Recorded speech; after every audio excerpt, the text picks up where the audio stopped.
All good. Alrighty, welcome team. We're doing a representation review workshop this afternoon. So welcome Malcolm Alexander, who'll be able to introduce himself in a moment, take us through this. But we'll whip around the room and just do intros so those that are on live stream or watching it later know who's in the room. So I'll pass on to you, Councillor Piddington.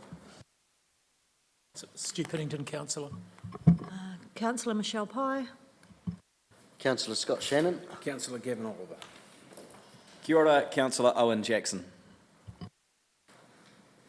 Councillor Alan Booth.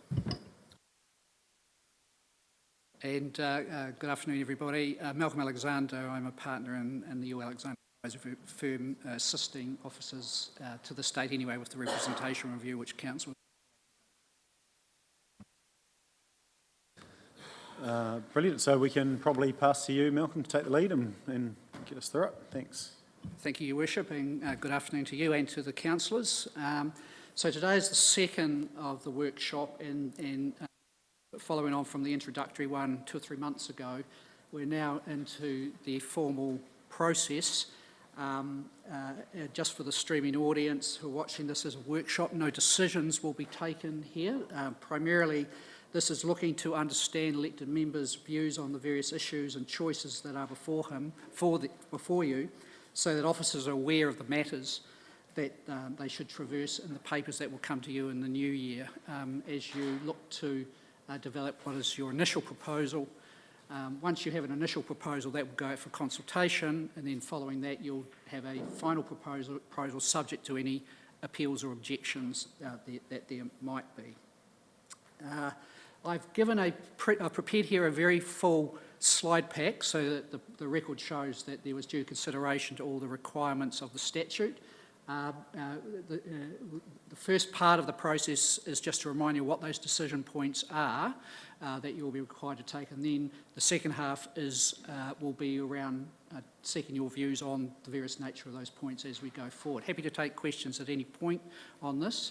In front of you, you have a series of maps. They're interesting, but we'll get to those in due course when we will talk about potential changes or options for change around ward boundaries, should you be minded to continue with a ward process. So, are people comfortable with that approach?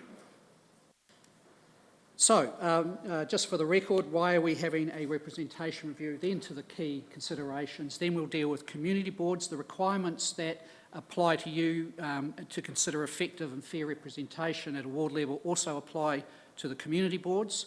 And then I'll just quickly finalise with the appeals and objections process.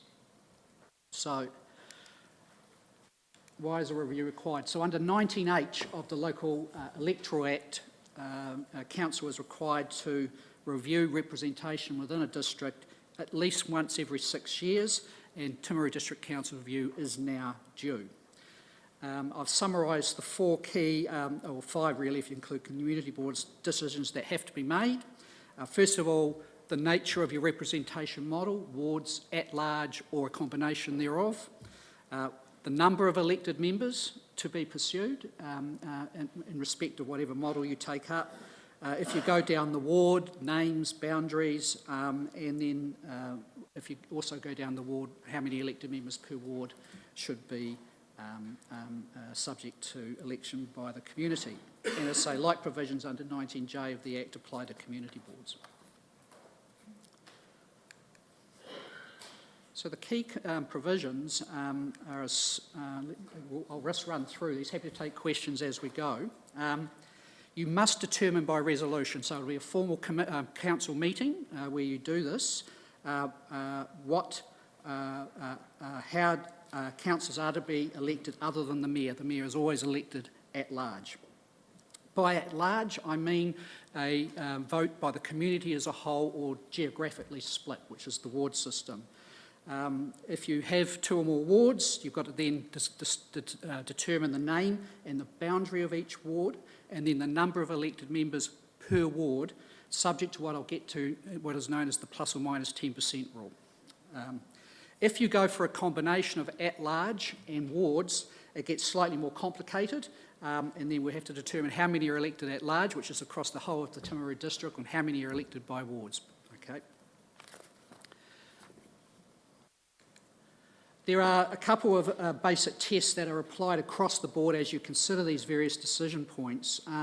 And the first and foremost of them is that whatever model you select, you achieve effective representation of communities of interest. Okay, that's the test. And where a council goes with a ward approach, then those boundaries must coincide with the current statistical mesh block areas determined by Statistics New Zealand, and we'll run through how that rolls later on. Tash will run you through the various scenarios of that. Additionally, any ward boundaries must try to coincide if you had a local board, which is Auckland, or a community boundary, community board boundary. So you try to get that community of interest. Now, we do know, based on the preliminary work of the Local Government Commission, that if you were to select a ward approach, there's likely to be a change to boundary of the current wards. If you select those 3 wards again, on the basis that the Geraldine ward now falls outside the plus or minus 10% rule. As you know, there has been a census recently, last year. Just checking Statistics New Zealand website today, the first data on that's not due until May of next year. So that's a slight complication.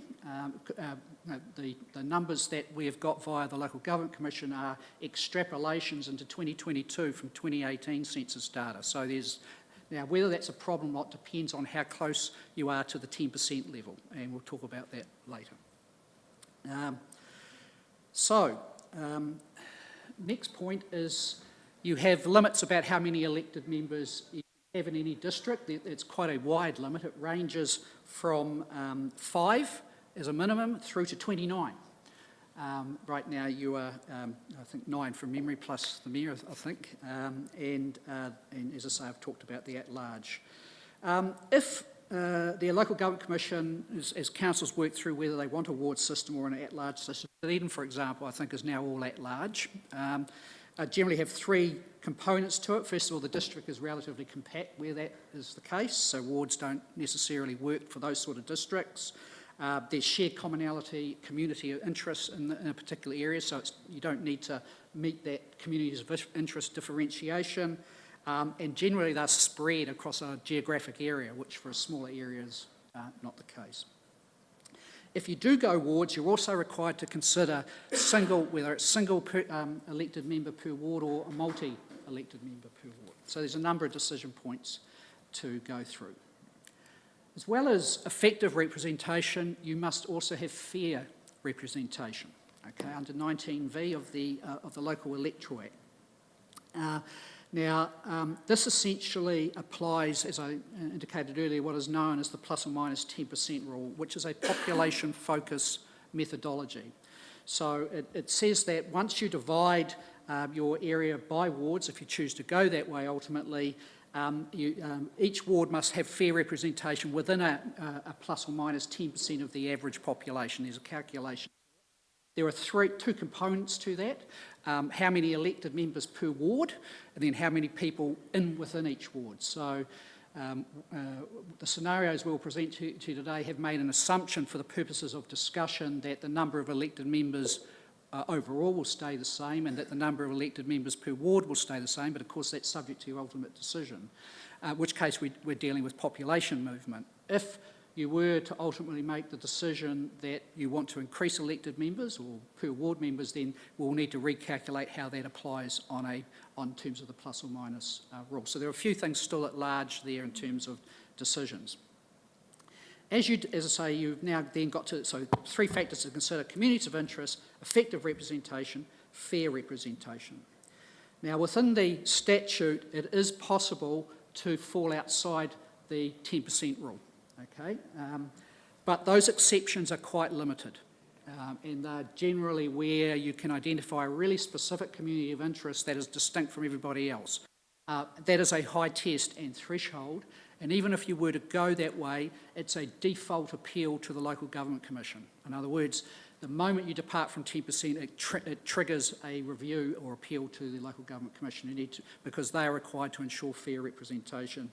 My own assessment, based on my knowledge of the district to date, subject to the discussions that will be held here and later and in public consultation, as that it is unlikely that any of those exceptions would apply to the Timaru district, in my judgment. So just to give you a sense of what that means, here is actually,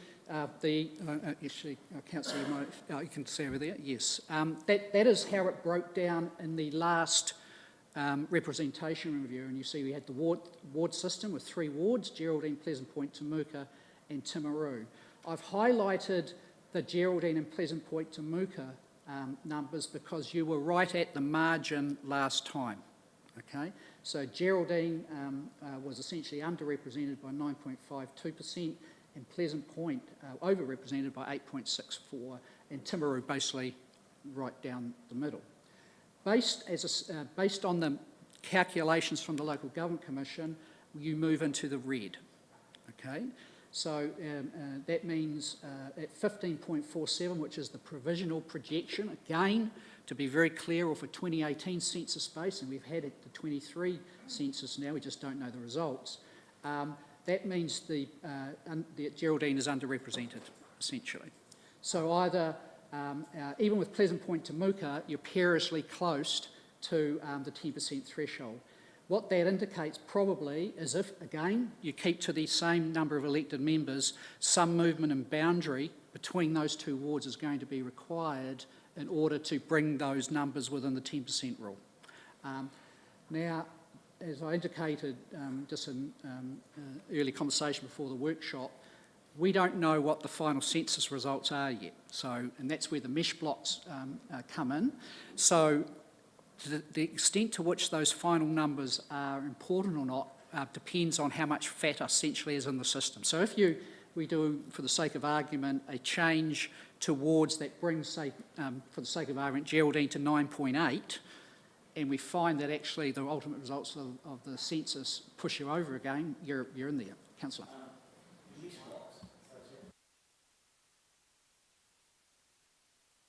Yeah, sorry, mesh blocks, I'm not familiar with that as a term, so what is a mesh block? I don't profess to be a great expert on it, but Tasha is. But essentially, they are specified in the statute. They are the statistical areas by which population is measured and against which representation for electoral purposes is measured. So within Timaru District, there are, well, all things being equal, there's how many, Tash? About 50-odd mesh blocks, roughly? And then some. So you can drill down to each mesh block and find out how many people per mesh block there is, and then the district itself is made up of a number. So it's a point of statistical measurement that is technical and specific and used right across the board for electoral purposes. So the census will tell us how many people per mesh block there are, and that then allows us to calculate whether or not we're achieving fair and effective representation. Yeah. It is a specific requirement of the Local Electoral Act as it is, but that's essentially what it is, from a non-IT technical perspective. But again, just alerting you, councillors and your worship, that based on the LGC's numbers, some change is going to be required at the very minimum. In other words, this is not a rollover the situation as it was in. To answer that question, so on the records here from all the mesh blocks I've just done within the Timaru district alone, because out throughout New Zealand they have mesh blocks for all the population, my data shows that there's 589 mesh blocks throughout the Timaru District Council. And while some of them may be of great size when we'll get to it in the maps, there may be actually few people in them, so it's not a geographic thing, it's a population-based factor. So just to summarise the decision points again before turning to each in turn, the questions essentially are, will Timaru retain a ward-only system or move to an at-large system or a combination? If wards are to be retained, do you want to rename the wards and then look at the boundaries of the ward? And as I've just indicated, I think you will have to. And then through the 10% rule, you also need to review, are you happy with the number of elected members at present, or do you want to increase? And we'll get to that. And then you have that effect of communities of interest. So the first real decision point is, in terms of thinking about how you apportion representation, is the concept of communities of interest, which is a term in the Act. though it's not defined in the Act, okay, per se. Local Government Commission guidance gives three aspects to thinking about communities of interest, what they call perceptual, which is an interesting word, a sense of belonging to a clearly defined area or locality. Functional is the second, the ability to meet with reasonable economy the community's requirements for comprehensive physical and human services. And then thirdly, political, the ability of the elected body to represent the interests and reconcile the conflicts of its members. Communities of interest can and do change over time, which is why you are required to consider that point as you go through the representation review. Essentially, you have three real communities of interest you've identified in the past, and they're there: Timaru, Geraldine, Pleasant Point, Temuka, and they make up the ward system and also correspond with community boards also, so you're sort of your population points. In speaking with officers, we are unaware of any substantial demographic change since the last representation review. You may have a different view, but which would alter those previously, in our view, communities of interest, but you may have a different view. My own view is that if that is so, which we'll test in a moment, this suggests probably that the at-large approach is undesirable because there may be a risk that one or more communities of interest, which are distinct at the moment, would not achieve effective representation. So at large, for example, if every council was elected out of Timaru, you could argue that people of Geraldine or Temuka or Pleasant Point would feel underrepresented. So that's the risk with that. There might be a slightly stronger case for a combination, but given the substantial lack of demographic change, the initial view we would propose for your consideration as you work through this process is that probably the previously defined communities of interest, those three on the board there, are probably likely to remain the same, subject to your views and discussion. And just sort of open that up for elected members' consideration and comment.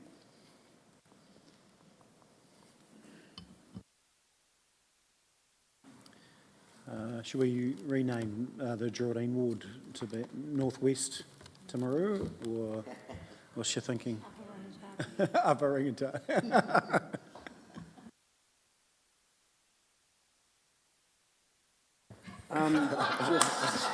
Do you want us to move in there? Lee Byrne will move us in there tomorrow. Hope's not watching. Just looking at those, Malcolm, do you account for growth and growth, how quick it's evolving in those wards? And because I'd hate to go and change the mesh blocks and then find in 4 years' time the population's jumped another 10% and we should have another representative, if you get what I mean. I do, Kaz. By definition, the representation review is a snapshot in time. Okay, so you base it on the data that you have in front of you, and you have to meet effective and fair representation based on that. Yes, there can be change, and that either means it triggers outside of the 6-year window where you must do it, a review in that period, or you just simply catch up and review at the next review. So 6 years is the absolute must you must do it in. You can do it less if you want to. So you'll base your decision ultimately on the numbers that are before you, but it is by definition a snapshot in time based on census data. So based on those mesh blocks on the outskirts of Geraldine and the numbers of people within those mesh blocks, does it not make sense? Because none of these here say that Timaru should expand into the Temuka ward, which sort of makes sense to me because the density on the outside of those mesh blocks are slightly more. I just wonder, I mean, you've got a Rari that would possibly move into the Temuka ward. I'm not too sure how the Rari people would feel about that, to be fair, but how's that going to, why have we not gone that way?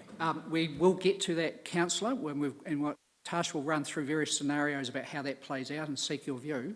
But before we can get to that and determine how the plus or minus 10% rule applies, you have to first determine what are the communities of interest. So, for the sake of argument, if you were to say there Geraldine is no longer a community of interest, that sort of makes for the sake of argument, councillors, that sort of makes the debate about ward boundaries a little bit redundant. We have to rethink how we do that. But if we make the assumption that the three communities of interest remain the same, then we'll be triggering a review. And again, assuming you want to keep a ward system, that will trigger the review. But right now, the question, before we can get to that, and we will, we've got a prezzo ready for you to go, which gives you scenarios. The first question is, are you comfortable as elected members representing the people of Timaru now that the three primary communities of interest in the Timaru district are, as they were in the past, Timaru, Geraldine, Pleasant Point, Temuka, or has that situation changed and there is a new or different community of interest? Councillor. So how would that work then if we didn't have community boards and you're just at large? How do the people get represented out in the country areas? I mean, has that been done before? In provincial rural districts, I'm not aware, though I'd have to do a double check because there are 67 territorial authorities, primarily use a ward system for that, to achieve effective and fair representation. But you don't, as I say, the law allows you not to do that, and so what you tend to have is where the district is more compact, a city or district, then the ward system doesn't seem as needed as perhaps. Though, you know, I know that's a live debate, or was, in Dunedin, when they moved out of wards. In Wellington, which is still a relatively compact city, they have wards, okay, to ensure that the northern part of the city has fair representation relative to the eastern part of the city. But from a geographic point of view, the distance is actually quite small. So it really comes back to how do I ensure those communities get that representation, which is why it is, I think, fair to say that the overwhelming majority of councils have a ward system. Yeah. Community boards is a slightly different issue, and we'll get to that in due course.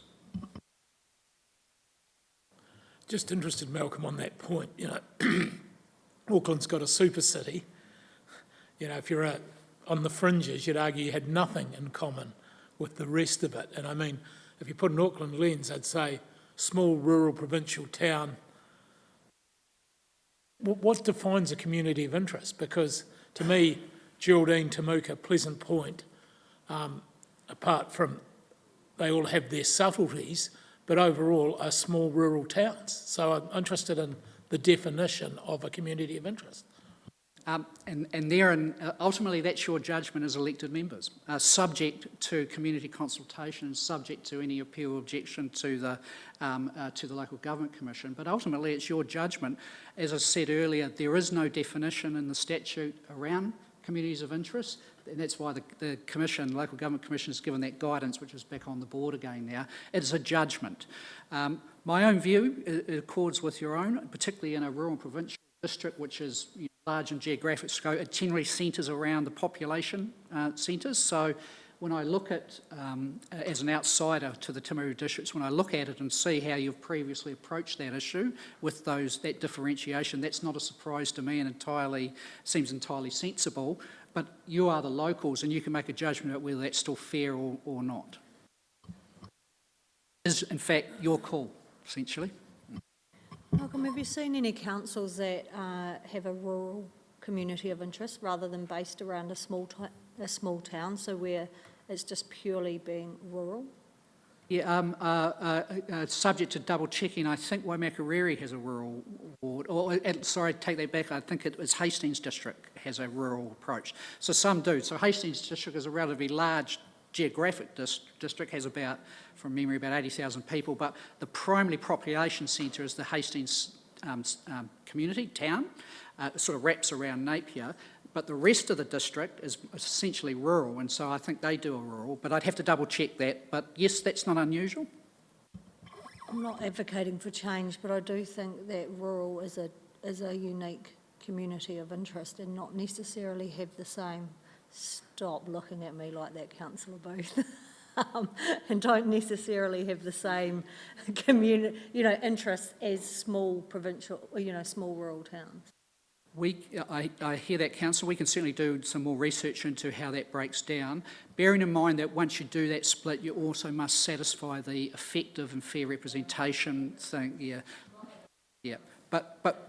But certainly we can bring back to the table in the papers when we come to it how that rolls out in other districts, if you'd find that helpful. So could you, Malcolm, then, if the elected members so decided, you could actually split the Temuka Pleasant Point 1.5 there? Potentially, and again, we'll have to get to how those numbers roll at the point. We just need to sort of step through the decision point first. In general, broad terms, are those the communities of interest? And then when we apply the fair and effective representation test, then we'll find out where that line is drawn, okay? Because we don't get to that point if you wanted to change your communities of interest, if you get my drift, which is why it's a step process, yep. Fair for me to get a feel from the room that, at least at this point, the three communities of interest that have been previously identified remain so, but we'll bring back to you different scenarios in terms of how other councils have addressed this issue, and particularly in provincial and rural areas. We have a broader area. Is that elected members comfortable with that?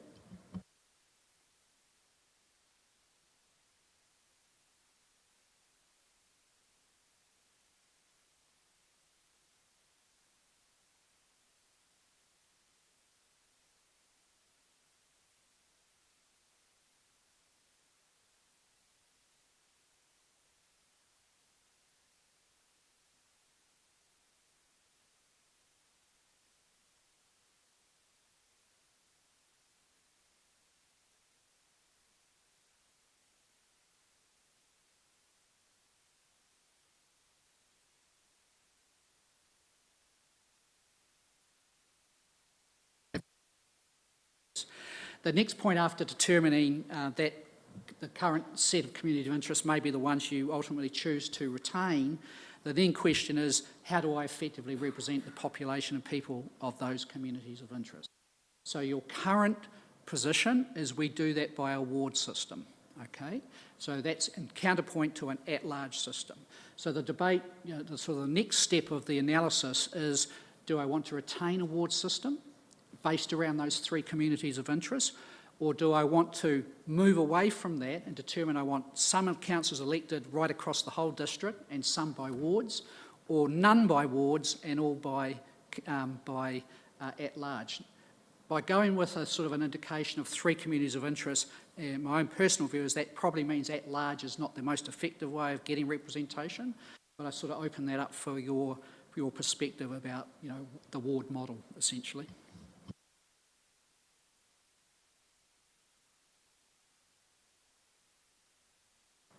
Get rid of those pesky Temuka ones, anyway. Malcolm, does this ever get tested? I mean, sitting around here, no disrespect to our rural councillors, they won't want to go make sense to a, at-large one. But do we ever test the community? Like, I've had people say to me, I'd actually like to vote for Timaru because you have far more choice. You've got 6 councillors. We actually have an election. Yeah. But I mean, but how do we test that, is my question. Essentially, right now, that's the purpose of the representation review.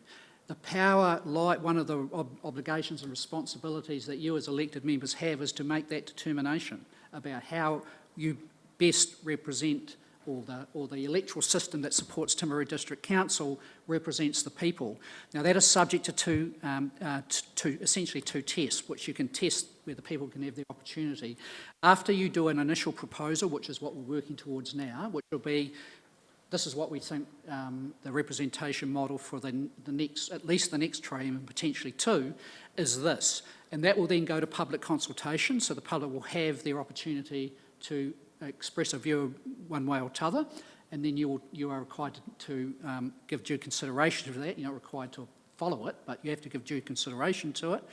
If you ultimately then move to a final proposal, which is what we propose to do, that stands and will be the model that applies unless it's appealed to the Local Government Commission. So you need to be aware that the possibility of Local Government Commission review exists, which is why we give so much emphasis to the process and the consideration, because if it does get to Brendan's review, he and his fellow commissioners will want to know that the council has given proper consideration to each step, which is why I'm being quite pedantic in ensuring that the record shows that you've done that.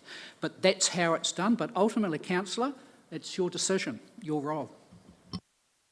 Yeah, I'd actually quite like to hear from the community, Temuka, Pleasant Point, and Geraldine representatives, and just keen to know how effective the current system is, and whether you think there's the value and that you're actually getting results for the people that are involved in the activity that's required. Sorry, you're talking in regard to the community boards? Yeah. Boards. Just firstly, Malcolm, can you just tell us what does it cost to run a community board, on average, of say 6 members and a councillor? Or that's generally what we've got here, haven't we? 6 members and a councillor. What are we looking at cost-wise to the? It would vary across different councils, councillor. And I don't have the numbers for Timaru District, but it can range from small, depending on how many meetings there are. Depends what their budget is. If they've got a budget, for example, giving grants, some community boards do it. I know, or at least it used to be the case, subject to checking, is in Thames Coromandel, where they have quite a large number of community boards which they delegate a lot of power to. The costs would therefore be higher because they're effectively doing governance at that level. Other community boards have a very small role indeed, so it's very hard to give an average. You would have to look at the costs of your three and give a sense about. Now, having said that, I always argue that democracy, no one said democracy is cheap, so there's a trade-off there between representation and cost. So, yeah. Perhaps given, I've got a feeling that it's like 350,000 or something per community board. And perhaps Nigel, you might have more. No, I don't. I'd be interested in knowing the numbers, but I mean your governance costs, at 60, 70k or something. But actually, it's staff time over and above that, so it's probably not as bad as you think. I'd say you might, you might go. It depends on project specific and how much they're doing. But you might only be 150k, which there again, you take it away, it's hard to put it back, isn't it? That's a challenge. So it's probably not as bad. But I'd be interesting to do a deeper dive. It's probably not a priority for us, but we could ask staff. They've got a million other things to do. I haven't had an answer from the representatives on how effective they are.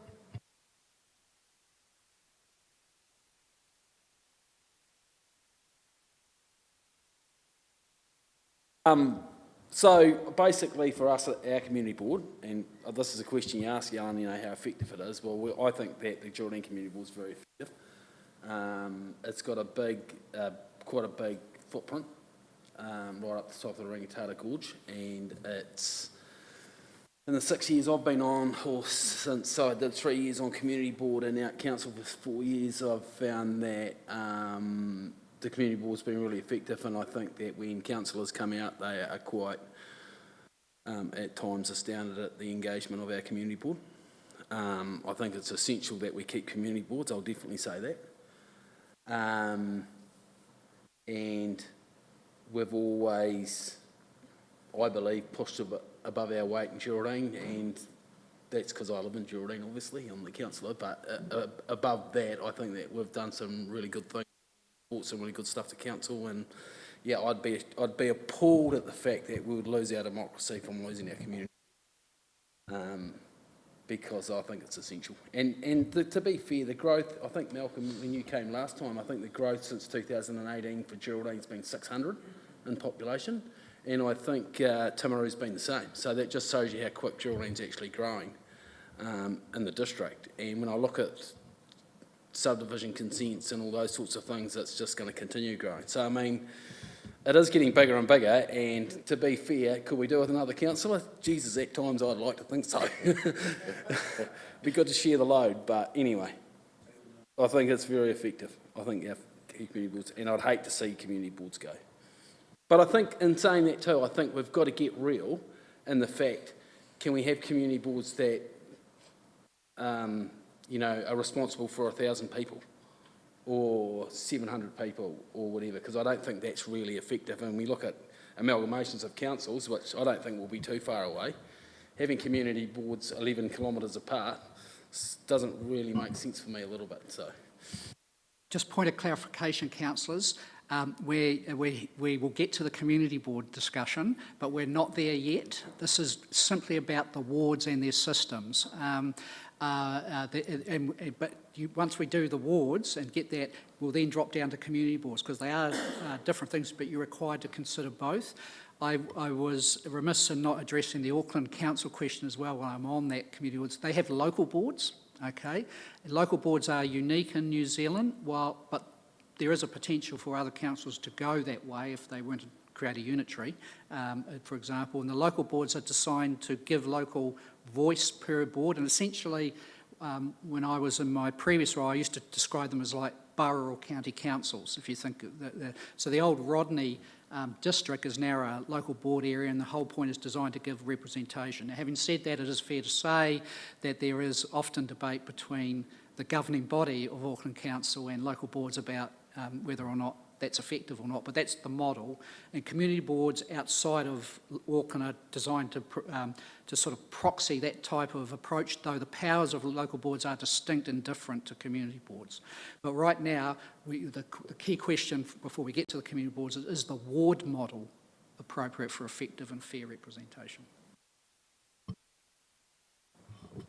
I get that point, but I think whether or not you have community boards determines wards as well, because my answer to your question, Councillor Booth, was going to be community boards are an absolute must, and they're very effective and they have a really strong voice for the community. If you didn't have them there, it would be really hard work for a ward councillor to get what is done in those communities on their own. And that leads into my answer to your question about the wards, is if you had really strong community boards and somehow empowered them a little bit more, then potentially you wouldn't need wards. I'm not saying we should go there, but in my mind the community board's more important. If that's strong enough, the ward system may not be as important. Again, I take the point, Councillor. One of the things that is excluded from the representation review process is the delegations to community boards. So you have to go through this decision-making without considering that, if you get my drift, because the question that's before you now is wards and then eventually community boards, but what the community boards do is down to the delegations that councillors and the mayor give them and the role. So you can't do it the other way around, if you see what I mean. That's specifically not provided for in the statute. You could argue that you would get the same result even if you're at large, if the same people stood, because you'd have the same communities voting. You know, like if we, the 10 of us in this room, stood for election, you'd still get all of Geraldine voting for Gav, potentially. Well, not all, but you know what I mean? So you've still got 5,000 or 9,000, whatever the figure is, members of that community in that area voting that are likely to vote for the same person, whether they're in a ward or at large. So you potentially would end up with the same result anyway. I'm still not advocating for wards to be gone, I'm just teasing out the issues. But you could likely get split votes, so if you have three Gavs going for it, Gav and John and Peter, then makes it challenging, yeah. And then it tends to lean towards the urbans to some extent, yeah. As a matter of practice, that absolutely is one scenario that may play out. The Act is blind to that. It's simply asking what model delivers fair and effective representation, okay? The fact that one model or the other might deliver in actuality the same set of people, the Act is not about that. It's about, do we ensure that if there are distinct communities of interest within a district, which is why it's the first question, that they achieve fair and effective representation. So where you have at large, it's generally where there's a spread and the community of interest is least focused. Hence, it's the first question. So if you're saying those are the three areas, which sort of leads into the community board discussion also, and because of the nature of their setup at the moment, you're saying that that means some form of geographic model is required to achieve that test of fair and effective.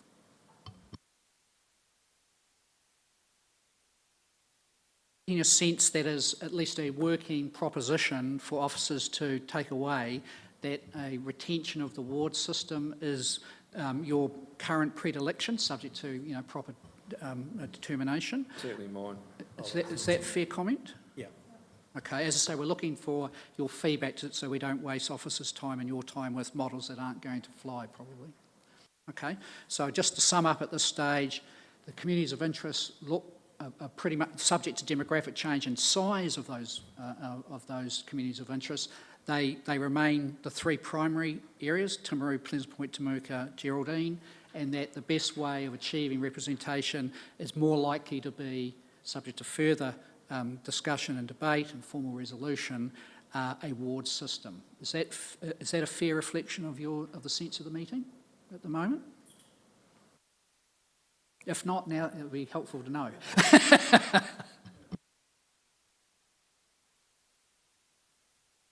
Kind of interested in this rural concept. Made a note, we'll bring that back with the other scenarios, because wards, there could be different ways of configuring them. Absolutely. I had people, sorry, in Pleasant Point, say that they would have liked to have voted for me at the last election. So, and people in Temuka for that matter, but they weren't able to, because they felt that I would represent them best. So that's the at-large system, isn't it? Yes, potentially. Yeah. Sorry, Councillor, what area are you elected from? Timaru ward. Yeah. Is it, and you're talking in Pleasant Point itself, so it's not like it's on the boundary of the two wards? No, in Pleasant Point, people who come from Pleasant Point. Again, that comes to your determination about what's that community of interest. If you're, for the sake of a moment, to say that Pleasant Point's community of interest is actually Timaru and not Temuka, that would necessitate a review of the ward. So that's the sort of debate that you have to have. Yeah. On the flip side, OJ, I've heard people from Pleasant Point disappointed that they don't have someone from Pleasant Point on council. And I think that's the challenge, is having people roughly located in that geographic region is really helpful. And obviously the team in Temuka Point are making a real point of giving them representation, aren't you? So, yeah. Yeah, the reality is, as you have here, we have these separate communities of interest, and they would be Temuka, Geraldine, Timaru, Pleasant Point, Temuka, but the Pleasant Point, Temuka thing probably comes down more to numbers than anything else, because Pleasant Point, it's its own unique community as well, but with the numbers, it would be yellow up there if it was just Pleasant Point. But like Michelle says, the rural voice that perhaps Michelle represents very, very well, I suppose we are lucky that that is much of Pleasant Point and around Temuka, but that comes down a lot, I think, to the quality of the councillor as well. But I would be interested in the west of Timaru in particular, the actual numbers that domicile in that area when you're looking at those numbers, because Pleasant Point people themselves will probably tell you that they work and send their children to school in Timaru. And I would dare say that Michelle and I work very, very hard with the Pleasant Point people and Pleasant Point Community Board, so we make sure that they feel that we are their representation. But yeah, like Mayor Bowen says, they would dearly love to have their own councillor if they could. And it's never going to be perfect. I mean, a great example is Geraldine and the Waitaki region. Yeah. You know, we think they should be part of Rangatata, but they're not. They're in a political region with Wanaka and Oamaru. Any reason why Pleasant Point isn't actually on its own? And so I'd say it would have where been- would the boundary be? It would be almost at Temuka, would it? It would be in Temuka down the main street, probably, I would expect. I would imagine that was done back in the amalgamation days, yeah. Mesh blocks determine a lot once you go into the ward system about where that line is drawn to meet that 10% rule, which we'll get to now, just to show you the various scenarios. It could be fun, though, is putting the Pleasant Point ward down the middle of Temuka.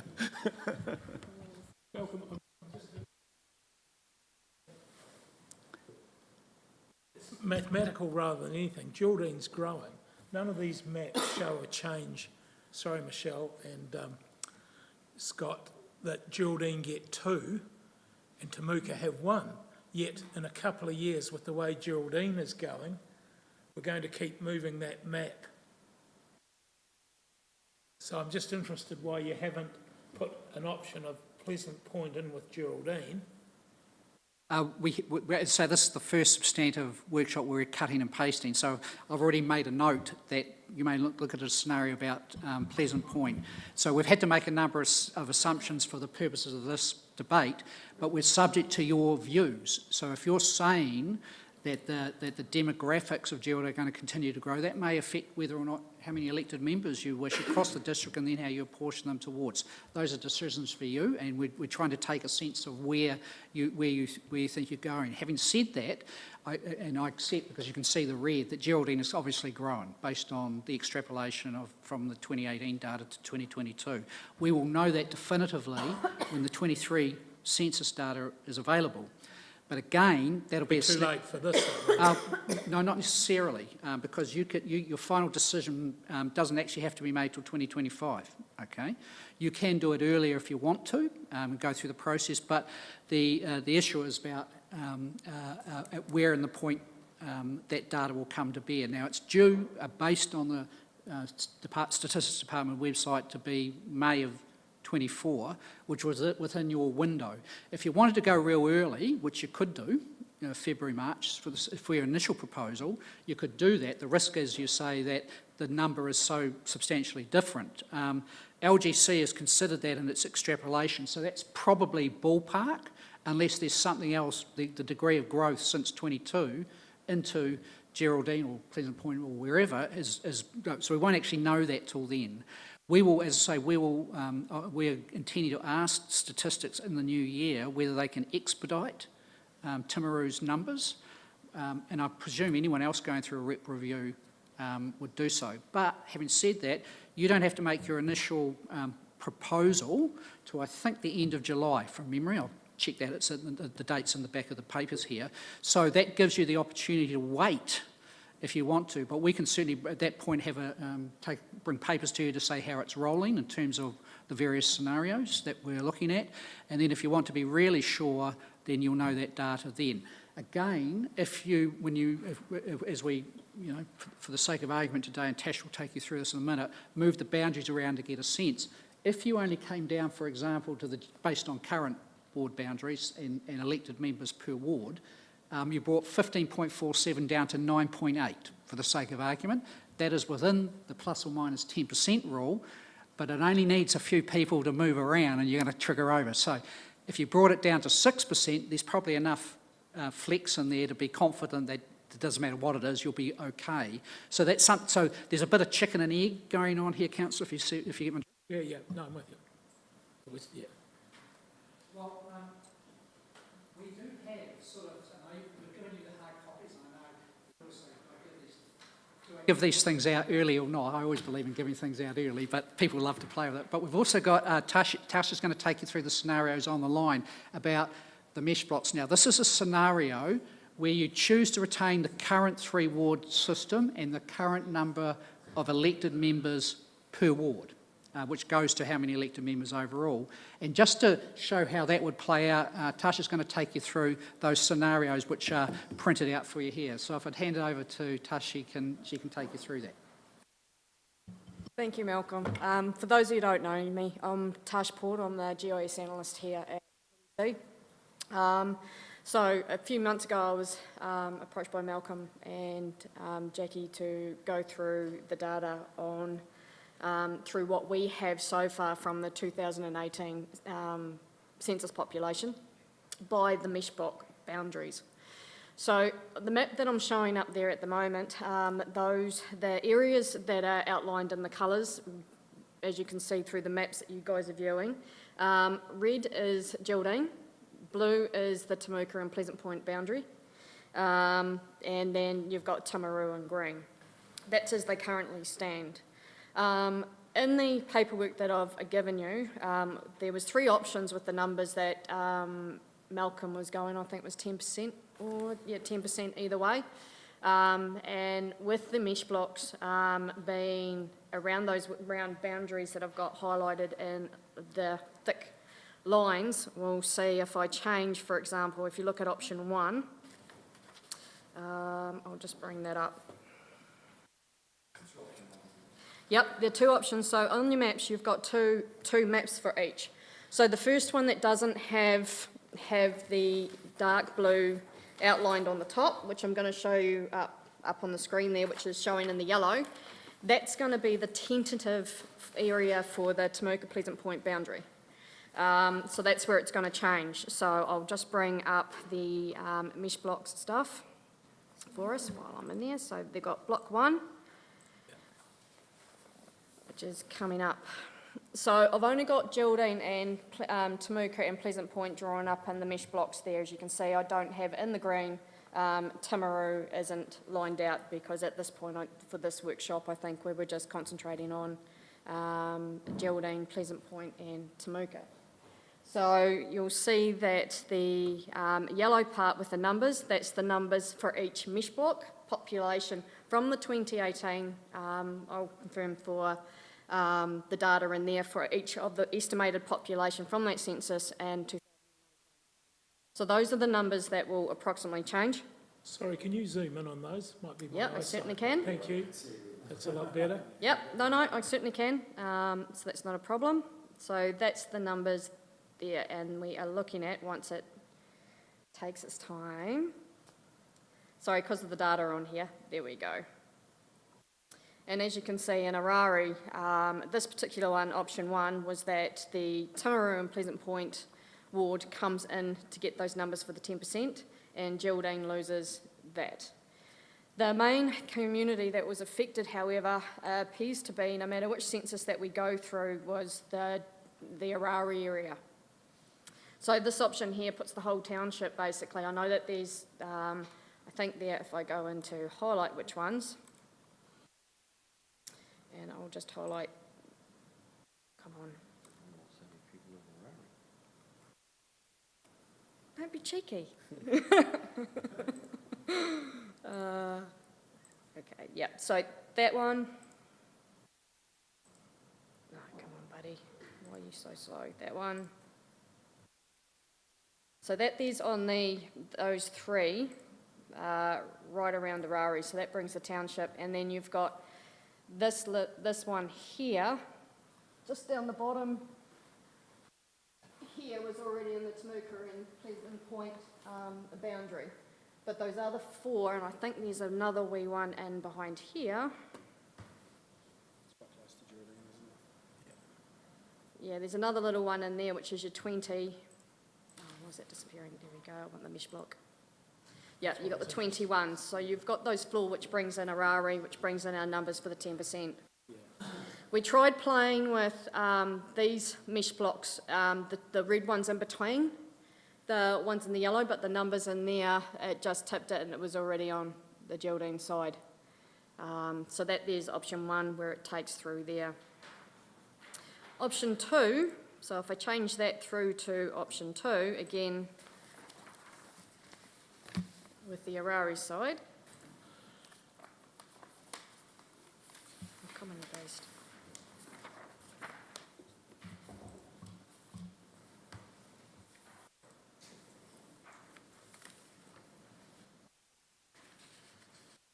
Yep, oops.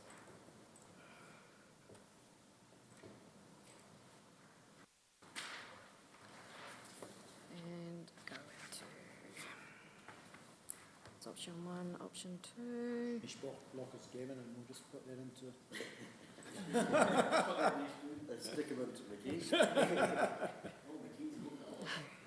Option, option two, as you can see, basically brings the Temuka Pleasant Point boundary up through there, and then Arari. I think those numbers were a bit lower, weren't they, Malcolm? From that one there, I think the tentative populated for option two was 396, where the ones and one was 585. So it brought you up, which means that's also 585 that also disappears from Geraldine. So this one here was the lower option for 396 by not including Arari Township, just those two properties, adding that extra property, number 36 people, to the Temuka Pleasant Point boundary, which leaves most of Arari, apart from the 21, that is just that little triangle underneath the Arari label, still part of the Arari district and part of Geraldine. That was the other option. Because that is a small mesh block too, unfortunately when we're splitting everyone up, we can't go by the highways as such, because you've got mesh blocks cutting through highways or certain roads and that, so you can't go by roads or parcel boundaries, because those properties can cut through those roads on that mesh block by the government, and that doesn't allow us to do it. So we've had to go by mesh block by mesh block.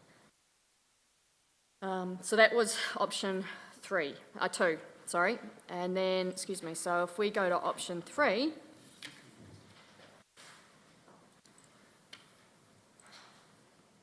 as you can see with option three, it will give us, I think that was the one that has 400 and, if I can just see that there, 417 added in the population, and of course that was cutting Arari basically in half.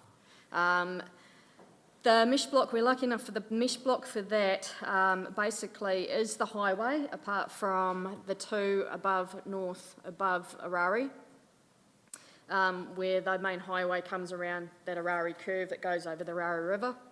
But yeah, otherwise Arari would still be mainly in Geraldine, and it's just that the small population, I think, just the rural side of it, on the more of the Temuka side, so I don't know if they classify themselves as the Temuka or Pleasant Point boundary themselves, or whether they still see themselves as Geraldine.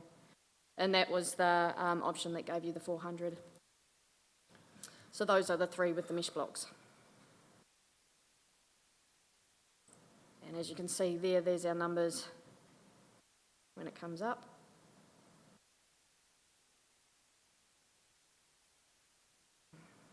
Why is that not coming up? Not coming up.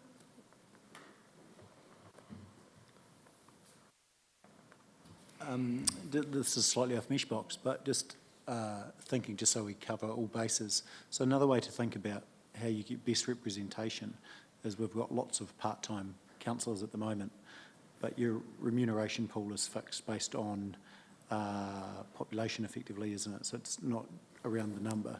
No, So it's a pool. Yeah, so we could reduce our councillors by 5, bringing it down to 4. That means the remuneration gets them up to a point whereby actually they're full-time jobs, and so then you, I've just thrown this out there. I know it's not likely, but I thought it might be just worth, its consideration. And then you've got 5 full-time elected members basically, and so Just take the 3 that aren't here. and then the representation that you get there would actually probably be far greater. You're dead right, Your Worship. The other variable we've yet to get to on this is number of councillors. So this is 3 scenarios based on the same number of councillors and the same number of wards and moving the wards around. It also doesn't account for the sake of argument that Pleasant Point might be its own community of interest if you want to do that, or you wanted to move to a rural-urban type split. So this is simply 3 scenarios based on the current wards to give you a sense of everything, all things being equal, you're still going to have to change the boundary to meet the 10% rule, and that gives you options. Now, when we move off this, the next one is number of councillors. So you need at least 5. Remember, the limit is 5, so you'd have to have at least 5, and you're right. There's a pool remuneration system, so you get the same amount of money and divide it depending on how many councillors there are. That's the way it works. So if you were, when we get to that, to say, well, Geraldine, for the sake of argument, we have confidence that that notwithstanding this point in time based on census data, that this is it. We think, if you want to future-proof, we may want to look at increasing the number of councillors representing the Geraldine ward.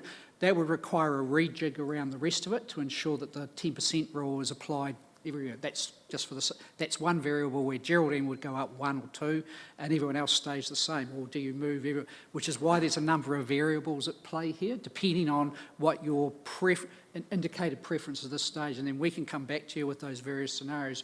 We just don't want to waste your time later on with scenarios that are not realistic or likely to meet your needs. Just along that train of thought, like, rather than mucking around with the Geraldine map, which is an obvious community of interest, if we dropped one number of councillor so we have 8, the average is 6,000, which would solve the Geraldine problem without moving wards, and then it would be, you'd have to look at the mix between Timaru, Pleasant Point, Temuka, which might be a far better solution than cutting Arari in half. Because that would kind of future-proof, because to get Geraldine to 2 councillors is a long way off, unless you're going to suck up the whole of Temuka. So why don't we look at this as what's going to make Geraldine kind of a standard with 1, and then build the other wards kind of around that? We can certainly do that. I haven't run the numbers on that, but we'd have to work out how that impacts the...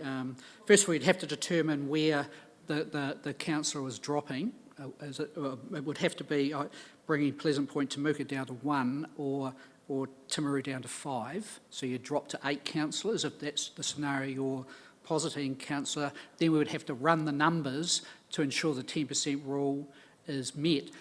And we'd do that on the basis of, again, assuming you ultimately decide to keep 3 wards. I mean, there's a lot of variables at play here. Then we'd run the numbers on the 10% rule to see how that works. It may still mean there's changes in boundary, though, because I don't know how, we haven't run those numbers yet.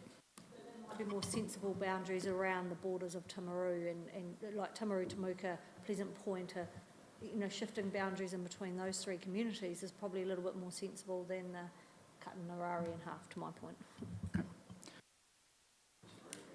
We're not really, though, cutting Arari in half, though, are we, in that first scenario, in that option 1? No. We're not really cutting it in half there. If that was the one we went with. And we haven't really talked about Rangitata Island, and I mean, a massive conflict of interest here, because we own a whole lot of land out there, but though that community generally does gravitate to Geraldine. That's where the school buses go, that's where the school kids to. So I just think, we've just kind of, nobody's really talking about that area, but I'm not 100% sure it makes sense for that to be in Temuka, to be honest. I don't agree. I know you don't. I know you don't. I know the people that live down at the Rangitata huts with their PO boxes in Temuka, that do their grocery shopping in Temuka and do all their shopping in Temuka. It's got a better supermarket. Yes, exactly. I think the community of interest has as much to do with just wanting to be represented rather than anything else, personally. And I think Geraldine people are proud to be Geraldine people, Temuka people, Pleasant Point people, proud to be Point people, and they just want to be represented. And I don't think that, for example, Pleasant Point Temuka ward, I know, of course, that when Michelle and I became their councillors, we were 2 people coming from out of town. I think they've pretty quickly taken us on board as their councillors because we work hard for them, and they just want representation, and they're not necessarily compromising their community of interest. That was because you're the only 2 that stood though, Scotty. It had to come sooner or later, But didn't it? you could argue that at large, though. You could, to be fair. but we wouldn't have got in though, Michelle. I know. That isn't the test, councillor. Sorry, Malcolm, you can ask for an exemption though as well, can't you? 10% rule, not yet. It is a tough threshold to get past. My judgment is, but we can look into that, my judgment is that you wouldn't get the exemption. That is generally quite specific, and it doesn't appear to be within the ambit, I would argue, but we can certainly look at it if you want. But it is, I just want to manage your expectations that it is not an easy thing, because the plus or minus 10% rule is about achieving fair and effective representation. Exemptions move away from that. That's why they're hard to get. One thing I'd say is maybe we're overthinking this. Because if I'm in Ararai and I've got a Geraldine councillor, I've got a Temuka councillor, something goes wrong, I've got 2 councillors in my pocket. We have school boundaries, we have lots of things. So let's not overthink this too much. And the same applies to at large, because you effectively still have to serve those communities, just like Timaru councillors have to serve those communities. Yeah, So, that's kind of no, I agree. Yeah. And that's essentially it's your decision, and you give that feedback about how you think you can best serve the needs of your community, really, is what works best for you. Once you have that, we then have to apply the rules in terms of the numbers. That's all we're saying, yeah. Yeah, I do have to agree with Michelle regarding some of those areas that you're taking away from Geraldine, that people that use the school and use the town in general. So I'm not too sure that, and that's a fair chunk you're taking out of a ward. Yeah, though the numbers themselves aren't large. They're big geographically, but the determinant is the number of people. Yeah. Oh yeah, totally get that, but it's still a fair chunk of area taken out of the ward.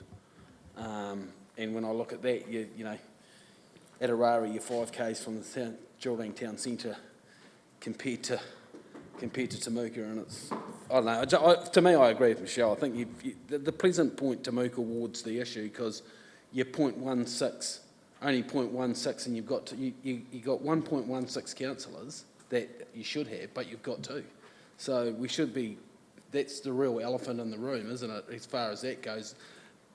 Dodging around with Geraldine to make just that happen doesn't seem like the right way of going about it to me, because, yeah, I don't know, just...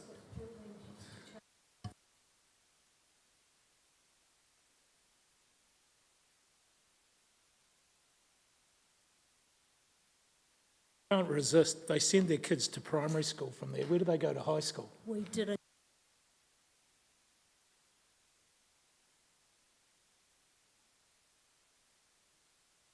Well, am I getting a sense from elected members that there's actually a number of scenarios here you would like us to test further when we come back to you? One is, what are the numbers around the mesh blocks once you get greater certainty around the 23 census about it? But that gives you a sense of, based on our 2018 data extrapolated to 22, what that would be. The other one, but that was a scenario based on no change to the number of elected members, and also no change to the elected members per ward as they are at the moment. I'm getting a sense, correct me if I'm wrong, that you also want to test whether by reducing a councillor in either Timaru or Pleasant Point to give, that may result in a reallocation of the plus or minus 10%, or it might not. We need to work that through, and because we may not actually be avoiding the boundary change anyway, so we just need to run those numbers out, how they would work. But again, that's another choice, but there will be one less councillor elected at the next election. Yeah, I think selfishly, I wouldn't want to change, because I love my relationship with my fellow councillors, and out at Temuka, we have a rural expert, and we have a dude that works in the main street of town, and I think we serve our community really, really well. But we are genuinely most interested in what's best for the future for the district. So, yeah, we want to see the different options, I think. Well, my view, Councillor, that's precisely the test to apply. Leaving aside the technical legal test, what is best to ensure that the people of the Timaru district get the representation that they deserve. Yeah.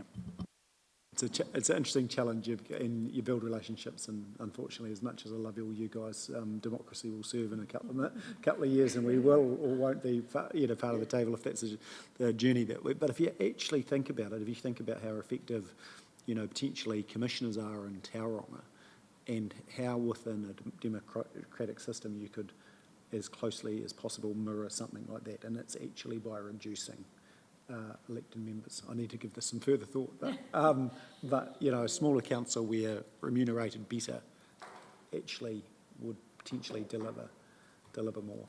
It's interesting to think. As long as you've got the right people, Oh, no, that's but the that's the risk. same with Yeah, yeah, same with 20 Speaking of the democratic process, though, isn't it best, because if you reduce by one councillor, wouldn't that take you down to an even number? Is that right? So aren't you better off to have the odd number situation? No, because the We're an mayor's even number number now. 9. We're an even number now, would go to 8 plus 1. You'd be 9 instead of 10. Yeah. Eh? Yeah, my understanding, it's even at the moment, then the mayor would have a casting vote if that, but, yep.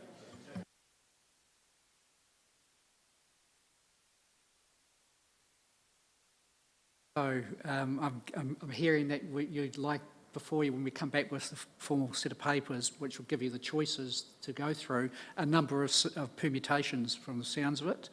And I'll summarise those as best as I can now. One scenario one, and don't hold me to this as I think it through. Current ward system, current number of councillors, impact on boundaries subject to the up-to-date census data when we get it. 2, current wards. 3, one less councillor somewhere in order to increase representation proportionally for Geraldine, to bring that up. That's another scenario.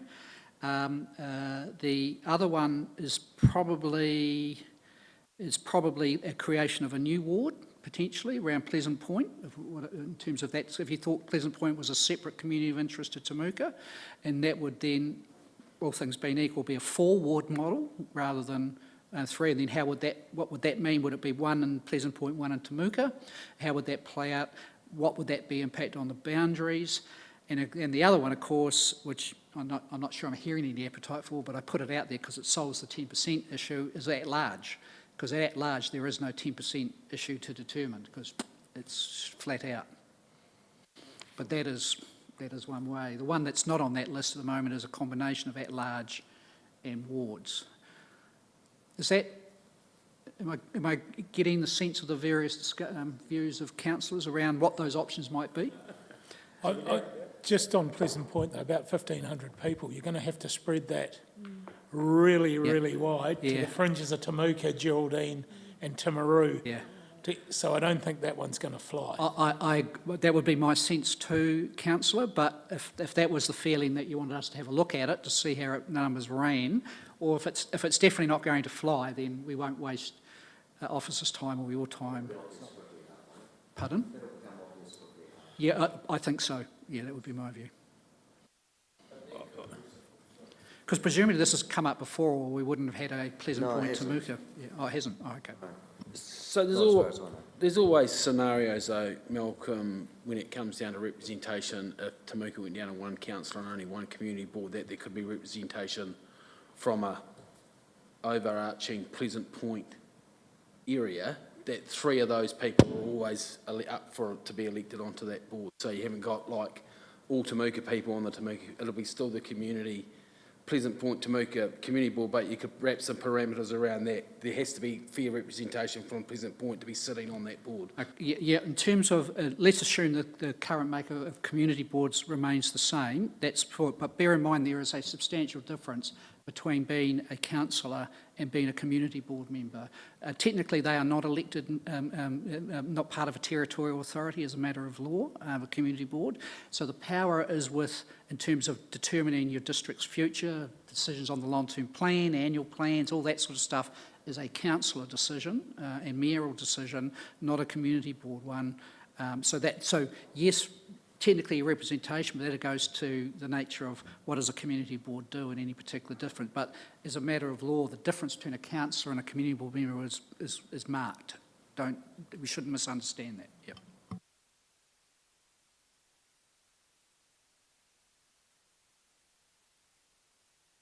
So were those sort of scenarios fair for us to play around with and bring back to you for further discussion? So just on terms of the timing, remember I might do that, and these are in your, they'll be in the slide pack you get later on, and they were in the one earlier.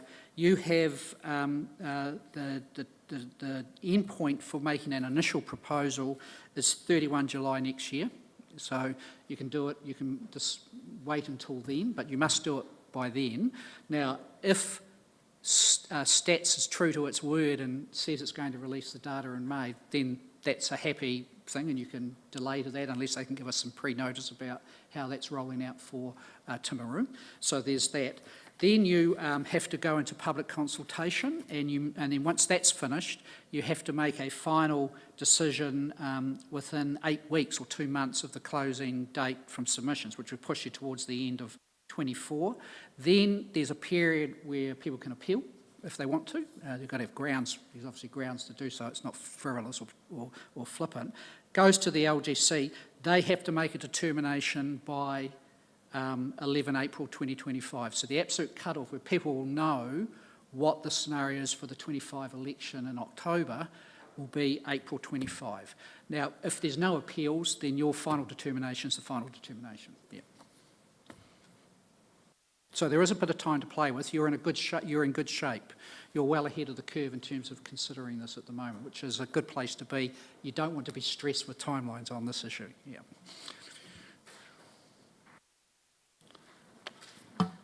So, I did talk about the elected members, and we should formally turn our mind to that, and we're doing it. So at the moment you have, as we just discussed, 10. So you could act, with which 9 are councillors, and plus the mayor. You could go to 19, increase by 19 if you wanted, or you could reduce it by 5 if you wanted, to 5 elected members. So there's a range that you could go to, but I do make the observation that remuneration is pool determined, so that's a factor. I'm not hearing a lot of appetite, correct me if I'm wrong, for a major change, but potentially a 1 or 2 around the margins, depending on how that affects the ward makeup. But in your hands, councillors, for your views.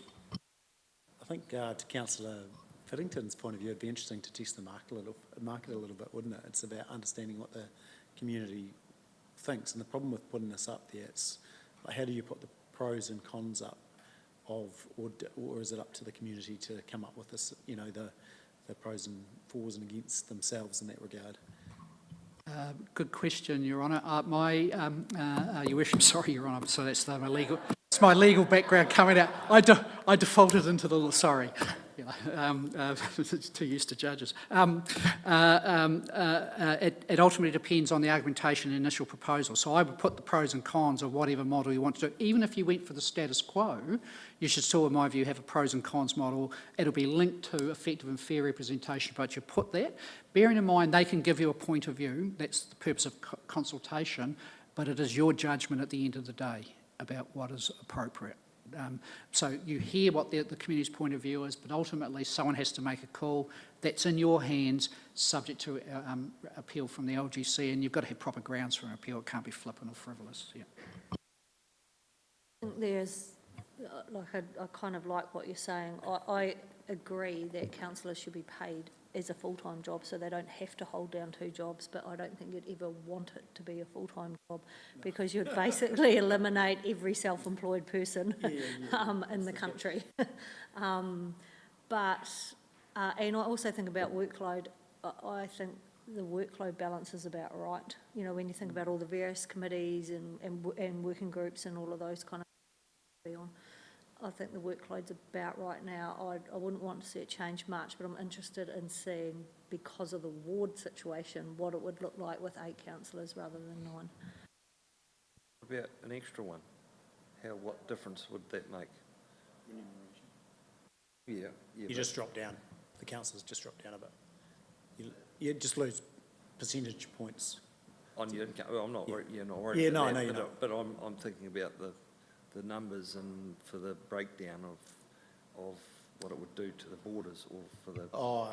adding one, yeah, as far as the especially distribution. for Geraldine, it would probably mean that Geraldine would stay there, and Temuka Geraldine might actually come a little bit closer to Timaru.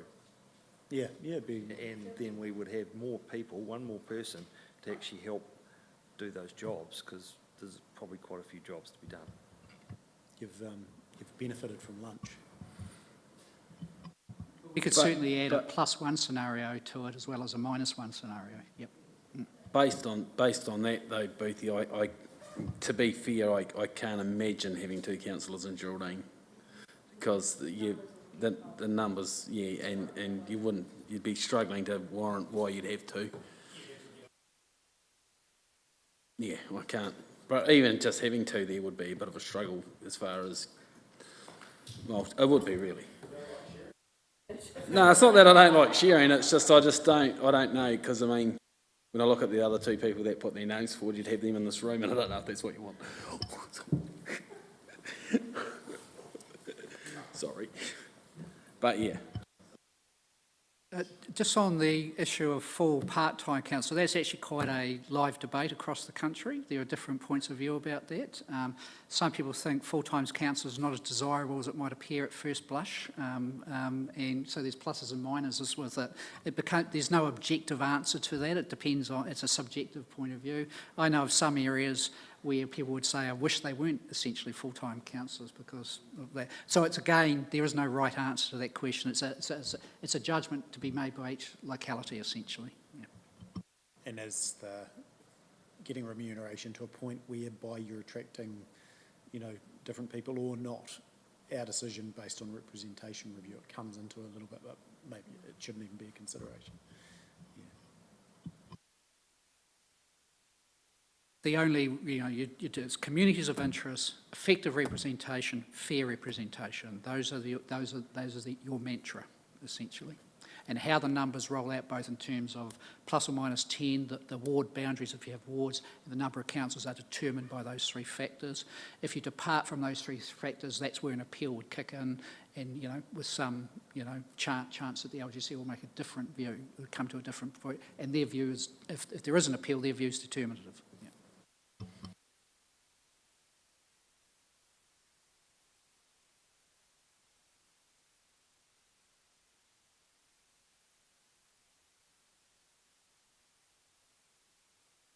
Community boards under 19J, during a review, we've been talking about wards and representation plus or minus, but you are required to consider the issue of community boards in a representation review as well.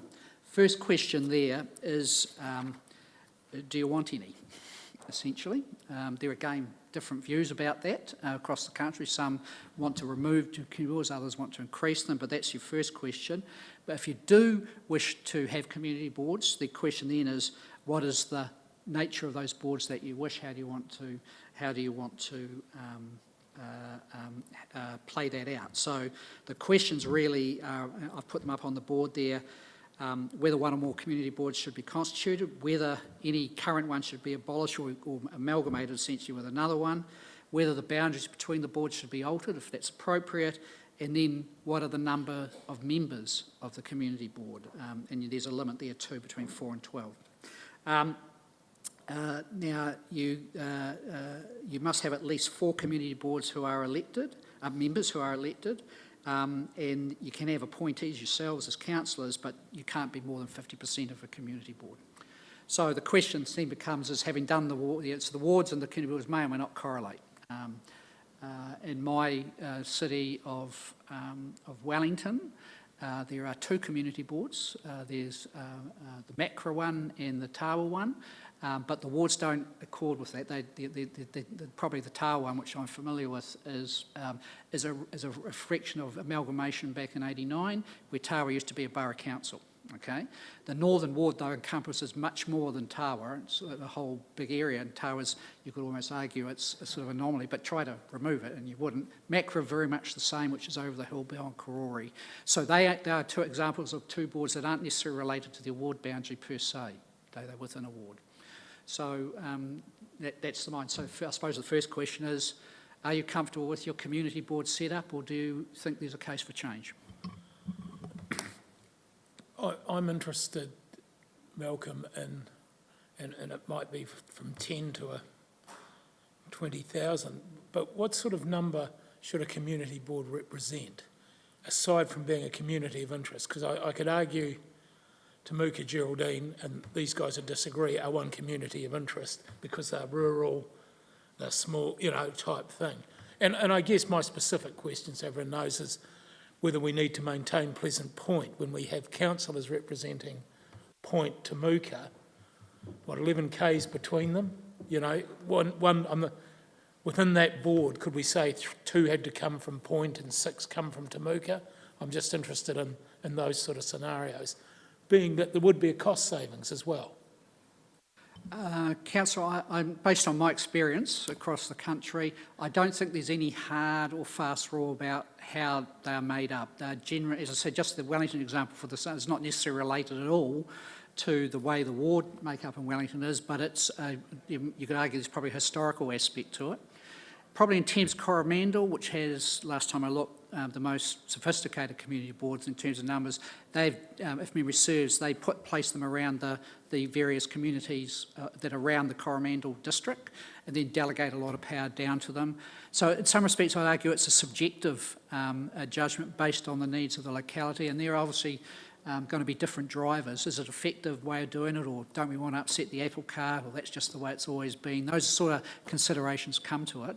But there is a cost to community boards, and so the judgment is about whether the advantages of a more localised advocacy representation type role, which in some respects is what community boards best do, particularly up to councillors. You often get that the boards in many areas have become advocates for their little smaller community within the larger district to councillors, during an LTP process or something like that. So again, this is where the localism aspect comes in. What works best for Timaru is essentially the question.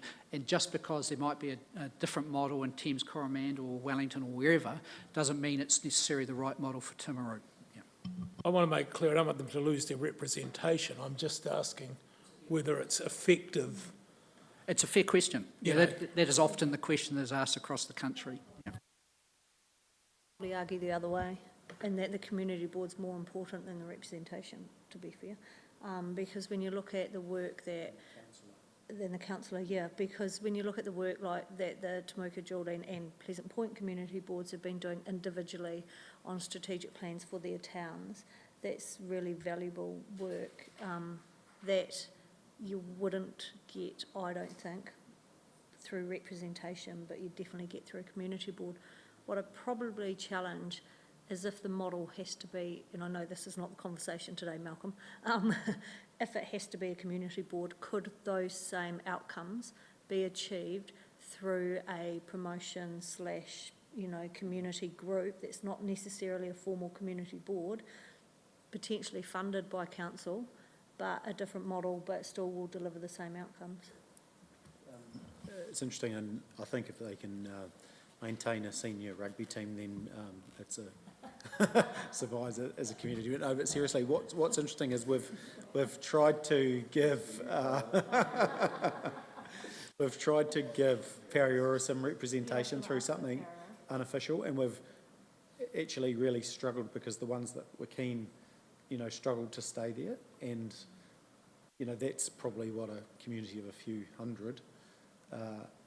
But whereas I'm always been of the view, and 4 years ago I think you would have potentially looked at one of those community boards and had a different view, but since we've sort of empowered them and they've got the strategic planning and they've got some of that sort of stuff, so it's how much we invest into them it will be, what you get out of it and how successful they are, but basically, so I think if we're invested in having them and put the resources behind them, then they're always going to flourish.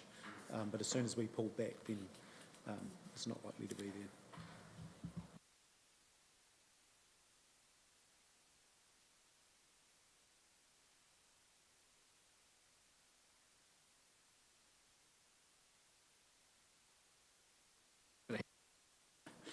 Yeah, I'm certainly the status quo as far as the community boards to take it through. They're overthinking it, yeah. A comment from councillors? Anything a little bit controversial I would challenge is whether we need both Scotty and I on both community boards. I think you just need to pick one, and because it's double the amount of time for us. I'm not sure that individually we add any more value by both of us being there, and I would, yeah, that would be my only thought. Well, not my only thought, but Well, again, you can easily make that decision in terms of the number of appointed members to those boards, and that essentially is your decision. So you can easily, if you feel that that is a more efficient use of councillor time, then that's entirely within your purview to make that decision. Yeah. so I was just going to say, I think it is, and I don't think there'll be any difference in outcomes at all. No, and the other element is who should it, I get that you're in those wards, but actually depends on how we balance out the workload within council. Some, likes of yourself, have just ended up loaded with quite a heavy workload, whereas, you know, it's about balancing that, and how do you balance that? And so I think every decision's a possibility to get that right.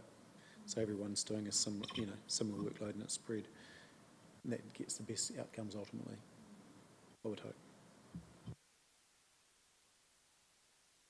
So provided you just keep under 50%, you can appoint, as from the councillor pool, to the committee boards whomever you like, really, as long as you're under that 50% of majority. So if you wanted to just appoint one, you can. Well, maybe that's where we give back to Pleasant Point and OJ's fans out there. OJ can be. Quite a few fans.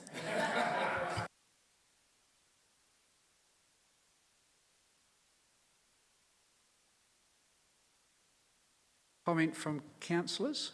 So let me summarise that as a starting proposition. Keep the number of keep the same community boards in place, but review the number of appointed elected members, councillors, I mean, to those boards. Is that a fair comment?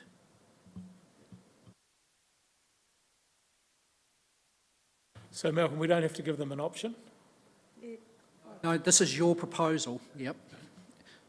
You need to set a proposal out about what your this is the model we want in your proposal. It then goes to consultation, and in some respects we're in a preliminary consultation phase now. So we have a workshop later on with community board members who have been invited. They may have a perspective, but this is sort of preliminary consultation. But your initial proposal is your proposal. This is what I think would work best for Timaru. You then get input formally through the council on that, whether they agree with you or not agree with you, and then you consider whether the comments that you received are fair or unfair, do I agree with them or not. But this is your call, essentially, yeah. Sorry, Malcolm, just looking at the Ashburton one, because I got that this week as a ratepayer there. So their first consultation has gone out and just asked the questions that you're asking us. Is that because they're doing like a preliminary consultation? Perhaps you can do that if you want. But once, my own view is that once you settle as you're required to do by that, your initial proposal, that's your proposal, okay? Feels to me like they've asked their community before they've done the proposal. Yeah. It's, which is why I always divide into the three phases. The preliminary, which when that's not provided for in the Act, it's essentially how do I inform myself about what, to the extent that you wish to, about what the community's wants and needs are around this. And you have time to do that because you're not required to finalise an initial proposal to the end of July, so you could do that if you wanted to. Or you just say, I'll do a proposal and I'll hear what the consultation is, and then it's a formal, you're into the formal aspect of the proposal then, because after the consultation, you've got to settle the final within 8 weeks, I think it is, and then the thing. So you can, basically, how you want to roll, really. Speak to what Neil and Hamish are doing up there, but it sounds like they're doing preliminary consultation.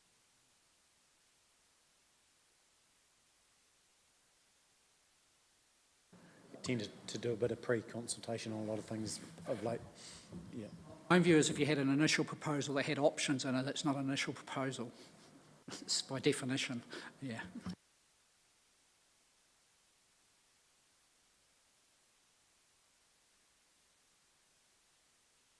And then, Malcolm, do we go to numbers around the community board as well?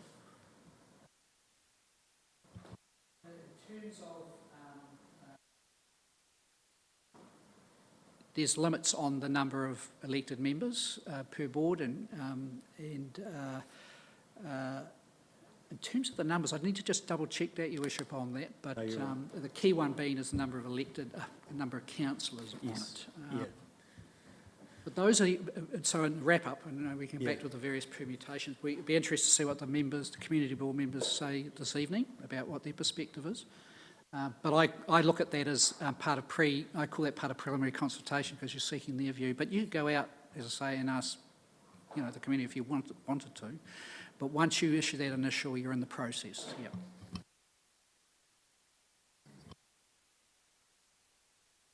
To remind you of that, you've got to publicly notify the consultation, there's an appeal, if they want, there's objections later on, and then decision by that. So that's your timeline.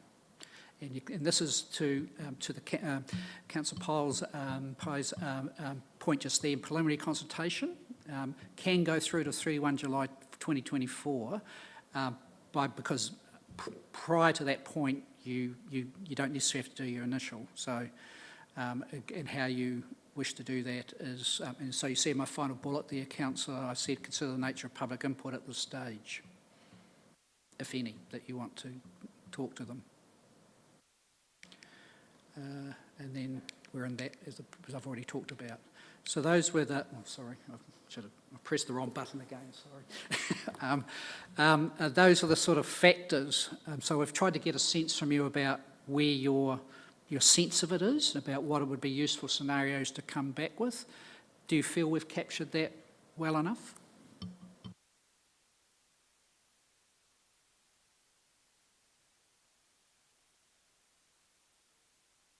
Well, the next set will be when you get that first set of papers, which may or may not result in an initial proposal, potentially more work, but we're trying to work to around about February, March to get that to you, so there's plenty of time for you, so you're not under a compressed time frame.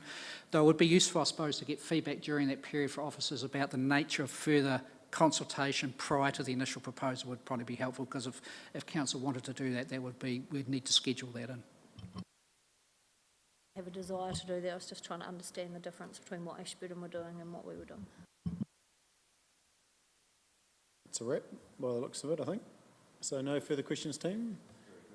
Yeah, thank you, Malcolm. That's covered everything, so I really appreciate that, and we can sign out. Thank you. Catch all those on live stream later. For your time, councillors, your worship, that's very helpful for us, because we needed some sense of guidance about where to go.